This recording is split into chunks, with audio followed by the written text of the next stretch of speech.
peresmian rumah singgah pemerintah Kabupaten Aceh Barat.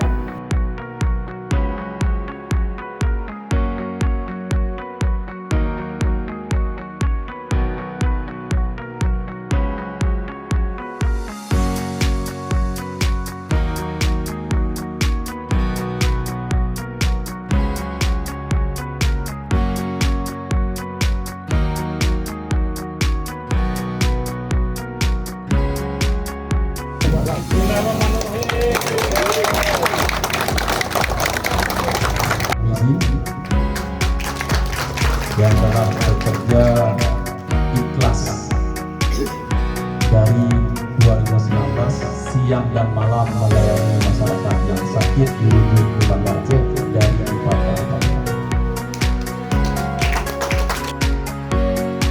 Pasien yang dirujuk ke Banda Aceh sekarang, keluarga pasien akan mendapatkan bantuan dana 1 juta rupiah.